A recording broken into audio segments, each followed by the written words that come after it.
Angaruu kana ajaa'ibsiisi waa'uma namicha kana akkamittiin akka beekaan na ajaa'ibsiisi gala. Hin godhuu jeetiin itti kakadham niin beekaa. Way.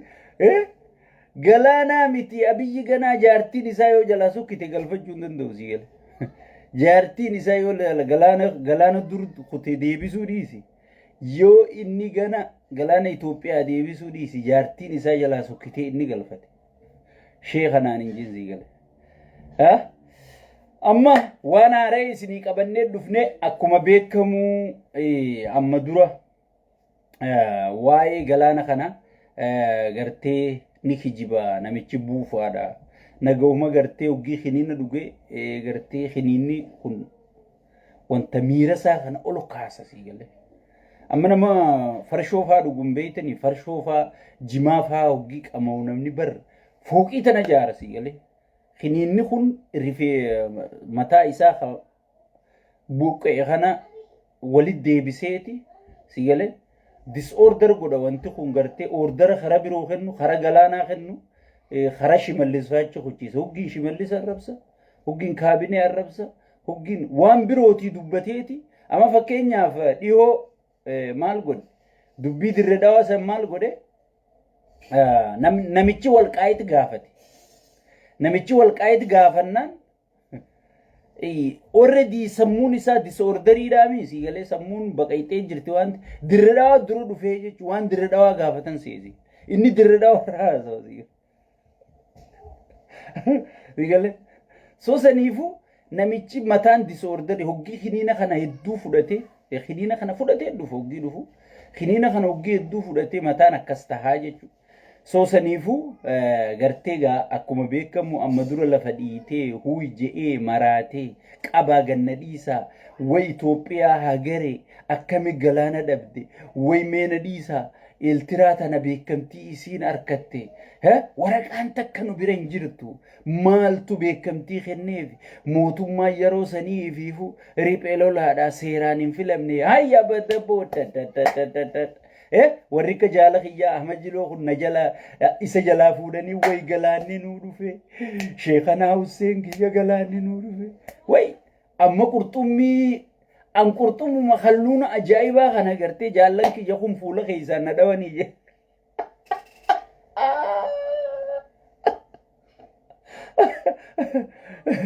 akkanatti oriyan gartee ziyalee as ga'e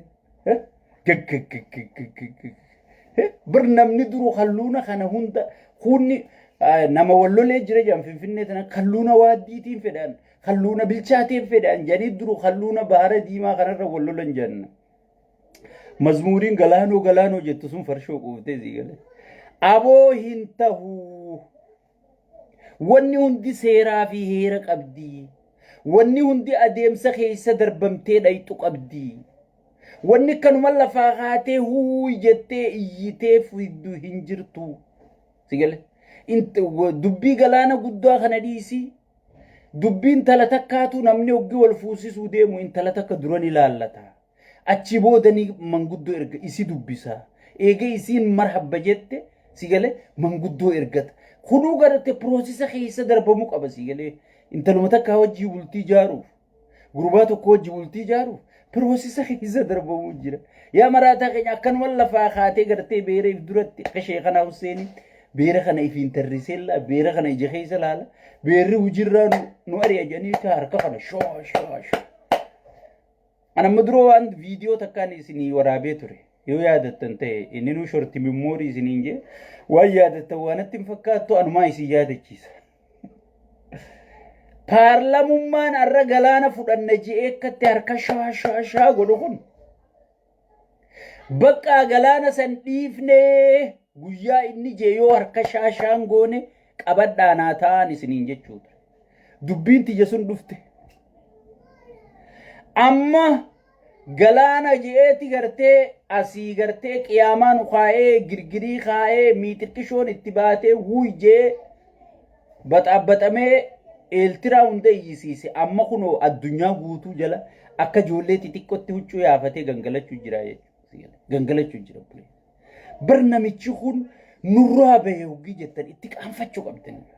Boona makkanaan nurraa bahee nuti. nama akka Jaawar Mohammed faan nurraa ba'e malee nama kompiitaraan biyya alaa tana taa'ee wayyaanee addunyaan guutuun harkatti kennite zeero deebisisan sanfaan nu keessaa ba'e jennee yoo dhaadanne malee nama akka Marroo Dirribaa ta'aabaa gartee faffacaatee dhumtee daawwiti ibsaa dinnichaa qochisiisuu ture tana ziggodhee jaaree woboo arra gartee dirooyinii horachuu qabna jettee mari'achuu jirtu tana uume nama kana afaan nu keessaa bahee akka taayee danda'afa ka bineensa dura dhaabbatee gartee bineensa sanii likkii jeyna akkasii goota akkasii leenca akkasii nu keessaa bahee jettanii yoo dhaadattan irra wayyuu rabbi sodaadhu kana gartee akkanuma galaanoo jee maraata so amma ajandaa kiyyaarra deebuudha akka sheekhanaa Huseenitti beera keessa taa'ee iyyuu ture dubbiin akka inni jeen taanee jechuudha hoggi waraana isaa gamaaggamu seennu waraanni ni hunjiru waraana kaan fannoon fitti kaan waboon fitti kaan gartee qawwee gurguratee qote namni adda addaan babahee jira jechuudha namni waluu quban qabu hoggi waraana gamaaggamaa naa fidaajuu bar xiyyitiin hunjirtu bar xiyyitii footaati waraanni kumni dhibbii kara seenee hin beeynu hinduune du'ee gabaasni nutti hin galle madaa'ee wallaa nutti hin jirru si gale bar waraanni nu amma ija baasin hay waraana maaliif oota bar maallayni nu baankii hin jiru diinaggeen hin jirtu hay abadaboo amma albae alma khofo albaatii guute gaasi gale amma qiyaamaan isa qabat yaa rabbi beera keessa taa'e lallabe isaayyaasiinatti aare way yaa rabbii kiyya isa na kaayyatti amma keetti gallakkisee maayikoo ruubiyoo dawwalee jechuudha si gale maayikoo ruubiyoo dawwalee jechuudha maayikoo ruubiyootti hoggi dawwalu maayikoo ruubiyoo yaa obboleessoo jeen mee maaltu si amanee waan ati jettu fuudhee isaayyaasin dhaqee walitti si araarsaa jeen si gale isaayyaasii waliin na araarsi eeltiraa waliin na araarsi ollaa kiyya waliin na araarsi way isaatu kan na jaaree isaatu gartee wayyaanee na hojii cabse isaan maarree naa godhe isaan miixirqishoo naa godhe si gale yaaboo rabbii ji'iitii isaayyaasii waliin na fite yaaboo ati mataan kee disorderiidha si gale yoo arra waa namaan jettee namni dhaqee waan san dubbate boruu waan biroo dalayda nu dabri jetteen Ameerikaa itti gallakkisee qaallitti Ingilizii dhaqee si gale qaallittiin Ingilizii same thing maaltu si wajji dubbata mee maaltu si dhagahee maaltu si amane waa meeqa nuun jettee waa meeqa gante waba wajji araarami jenneeti gartee ammaan araaramee fixee as deebi'e jettee gargaarsa fudhattee kuttee maallaqa dirooyiniin bittee nama fixu jirta mee maaltu si amanaa miti nu dabri janiin UN waraqaa barreessee UN waraqaa barreesse UN tokki waraqaa barreessu UN ni nu dabri jetteen achi William Ruto jaldaqee kufee jechuudha Kenya jala dhaqee kufee rabbii ji Isaayyaas aboogaa naafi ati ollallee an harka waasin darbu si gale an harka waasin darbu dubbii teetillee amane an dubbii tee xayyaara gartee Keenyaan pirezidaantii juu asii kaasee Isaayyaas biran dhaqu mee jila tokkoon si erga jee jila san ergeefi si gale jila san ergeefi Isaayyaas maal jeeni way dhageeysa dhiisin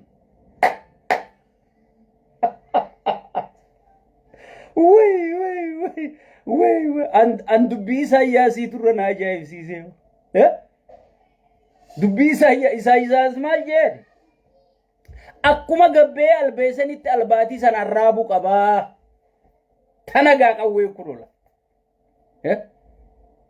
laal waan hin beeynu ayyoo harkamaa durraanu fuutaa jejan qaallicha albaatii akkana qabeelaa tabuu deemtu tan akkanatti karaa sagaraatiin fiigu jaartiin soddaa irriba kaatee hawwi ula karaa razza wallaaltee jetteetuma harka kana qacamu girraa gootu dullatti ijumatan jennaan sigale bub jennaan fuudhee kutteen albaatiin dullatti albaatiin qaama dhiqatte tan akkatti chilaaleeti waan hin beeynu jeni ayyoo harkamaa durraanu fuutaa jeen jaartii soddaati Ziyel. Wani nan kabe da abdun in bai tuje chuza ti bai. Ziyel.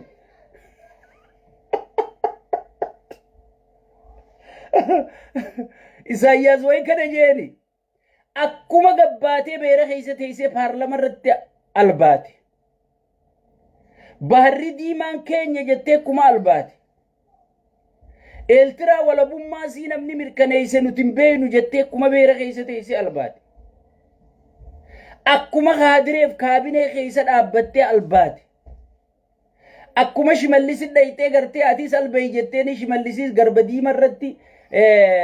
gartee irricha godhachuu deemna jee wadalli keetilleen dhuufuu fi albaatiin lafa balleessanitti albaatii sanaan raabii jeen deebi paarlamuma san irratti namicha keeniyaatti himee jira waa hunda barreessetti akka takkaan itti kennu. Akkuma paarlama irra jette san lakkii baharri keenyaa miti tanagaa dubbiin.